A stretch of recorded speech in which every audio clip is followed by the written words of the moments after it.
A juíza Ludmila Lins Grilo, através das redes sociais, ofereceu uma explicação dos requisitos necessários para que um juiz restrinja liberdades fundamentais de cidadãos. Segundo a juíza, embora um inquérito possa ser instaurado a partir de elementos mínimos, emitir uma medida cautelar exige subir um nível na escala da certeza e alcançar um juízo de probabilidade.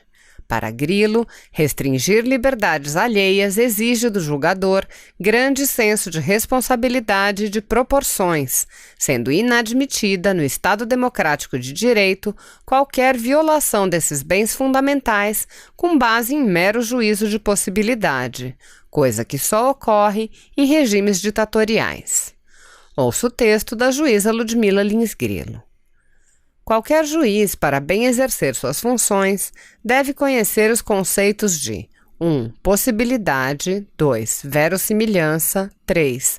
Probabilidade, 4. Certeza. O mero juízo de possibilidade, evidentemente, não pode embasar qualquer medida cautelar, pois que apenas exclui o que é impossível. Medidas restritivas de liberdade ou de intimidade exigem a presença de elementos muito mais concretos do que a mera existência de uma possibilidade no mundo. Na escala entre a incerteza total, mera possibilidade, e a certeza absoluta, há gradações. Embora haja alguma divergência doutrinária sobre o tema e uma confusão conceitual entre verossimilhança e probabilidade, é mais ou menos pacífico que um inquérito pode ser instaurado mediante um juízo de verossimilhança, elementos mínimos para se iniciar uma investigação. Já uma medida cautelar, como exemplo, prisão, busca e apreensão, por restringir bens preciosos da vida, como a liberdade, a intimidade e o patrimônio, exige um pouco mais. É necessário subir um nível na escala da certeza e alcançar um juízo de probabilidade. Essa gradação na escala das credibilidades, tema caro ao direito, não é novidade na filosofia. Foi muito bem abordada pelo professor Olavo de Carvalho ao explicar os 4 discursos de Aristóteles. Ao discurso poético, reino da imaginação, vincula-se o juízo das possibilidades. Após, temos o discurso retórico, sugestão de uma crença, associado ao juízo de verossimilhança. Subindo mais um pouco na escala das credibilidades, vem o discurso dialético, crenças colocadas à prova, associado ao juízo das probabilidades. Por último, o discurso lógico, premissas que sobreviveram à prova, consolidando o juízo de certeza. Portanto, a restrição de liberdade ou intimidade de um indivíduo deve ser feita sempre diante de, no mínimo, um juízo de probabilidade, com elementos concretos que mostrem a adequação da medida, não sendo cabível esse tipo de restrição com base em uma mera possibilidade. Restringir liberdades alheias exige do julgador grande senso de responsabilidade e de proporções, sendo inadmitida no Estado Democrático de Direito qualquer violação desses bens fundamentais com base em mero juízo de possibilidade, coisa que só ocorre em regimes ditatoriais. No ano passado, a magistrada gerou grande repercussão ao, no decurso de palestra na FUNAG, denunciar o ativismo judicial vigente no Brasil. Assista. Antes de passar a palavra para o Flávio, eu queria aproveitar, porque tem uma pergunta que nos chegou, que é claramente dirigida a ela, se ela pudesse talvez ainda responder antes de partir, é de um senhor chamado Vitor Silva, que diz que é atribuída ao Rui Barbosa a frase, aspas, a pior ditadura é a do poder judiciário. Contra ela não há a quem recorrer, fecha aspas. Baseado nesta declaração, como nós, o povo, devemos agir de maneira a impedir que o atual ativismo jurídico torne-se uma ditadura jurídica. Se a doutora pudesse talvez abordar isso antes de partir, eu agradeço. Obrigado. Bom, essa pergunta que ele fez, quem conseguir responder deveria ganhar um prêmio, né? Eu acho que ninguém sabe responder, eu também não sei. Mas existem algumas formas de você conseguir evitar eu não sei se exatamente, é claro, o povo sempre tem aquele poder de se manifestar, de ir às ruas, de fazer pressão, mas, em princípio, eu vejo que o ativismo judicial pode ser, ao menos, minimizado com a atuação mais proativa do próprio Poder Legislativo. Eu até já conversei com alguns deputados, tal. Existe uma via legislativa que eu entendo que poderia ser bastante eficiente se fosse mais utilizada, que é a via das normas explicativas. Eu vou dizer o que são normas explicativas. No Código Penal, por exemplo, nós temos as normas penais incriminadoras, que são aquelas que prevêem penas, estipulam os crimes e as respectivas penas, e nós temos as normas penais não incriminadoras, que são aqueles outros artigos do Código Penal que não fazem isso, que, por exemplo, explicam o conteúdo da norma. Por exemplo, existe um artigo no Código Penal que explica o que é funcionário público para fins penais.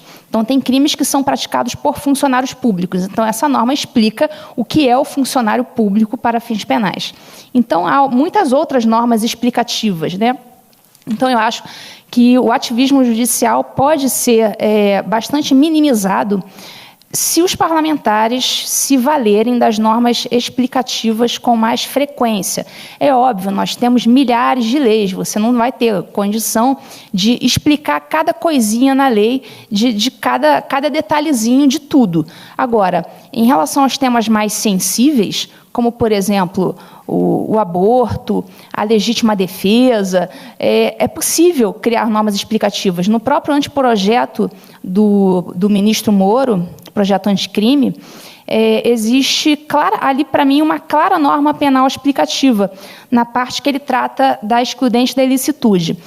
O Código Penal, nos artigos 23, 24 e 25, estabelece as excludentes de ilicitude, ou seja, quando uma conduta típica penal é praticada, mas é praticada mediante uma excludente de ilicitude, ou seja, legítima defesa, estado de necessidade, estrito cumprimento de dever legal, enfim, não há crime. Então, na verdade, a gente nem precisaria de nenhuma norma explicando. Para mim, o Código Penal está muito claro. E como está havendo essa demonização dos policiais militares, o que esses grupos dos direitos humanos têm feito? Eles têm tentado criminalizar qualquer conduta policial. Ou seja, o policial hoje, às vezes, ele está diante de uma situação que impõe a ele apertar o gatilho contra o bandido, só que ele não faz porque ele fica com medo de, posteriormente, vir a responder a um processo disciplinar, né, e acabar perdendo o cargo, enfim, sofrendo alguma sanção, e com isso, muitas vezes, ele morre. Então, o que o anteprojeto do ministro Moro fez?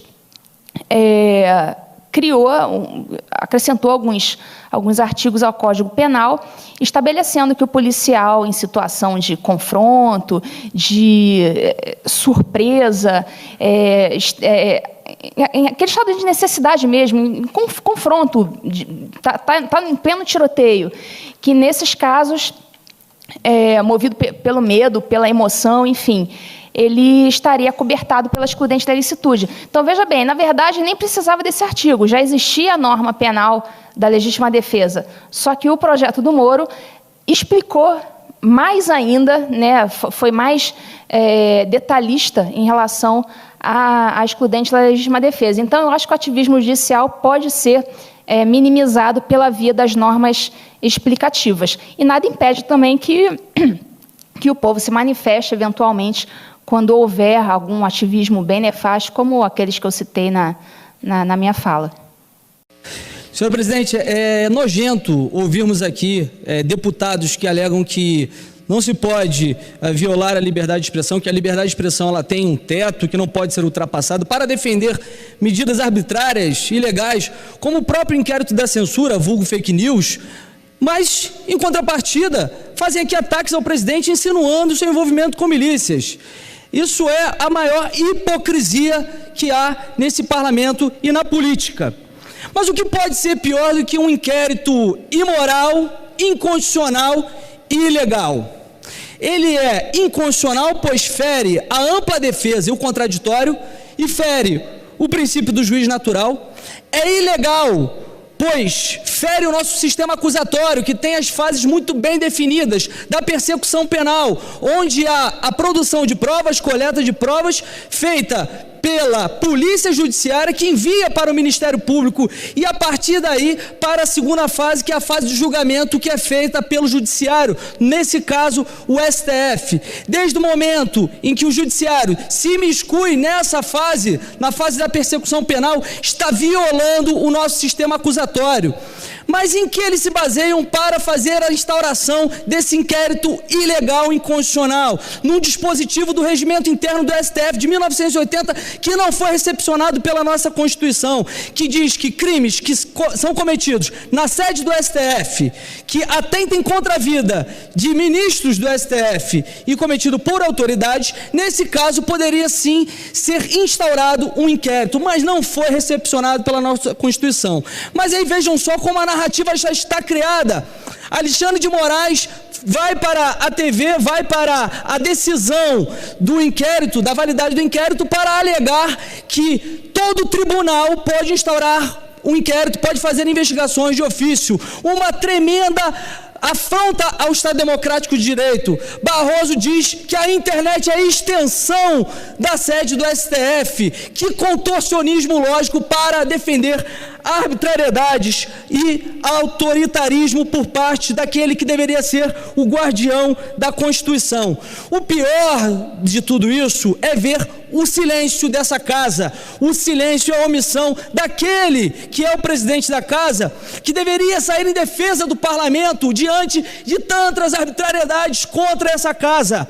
Nem na época do mensalão houve busca e apreensão de deputados, nem na época do mensalão houve quebra de sigilo bancário, e agora querem fazer isso para atacar aqueles que fazem críticas ao STF. Nós levaremos tudo isso às cortes internacionais. Não podemos aceitar essas violações de direitos e prerrogativas de deputados. E sim, está tendo no Brasil atos antidemocráticos. Esses atos antidemocráticos estão ocorrendo por parte do STF, contra as instituições, inclusive esta casa, e contra o povo brasileiro. Levaremos às cortes internacionais para saber os abusos e arbitrariedades que estão ocorrendo no Brasil por aquele que deveria ser o guardião da Constituição. Obrigado. Convido agora a deputada Alice Portugal. Perpétua Almeida.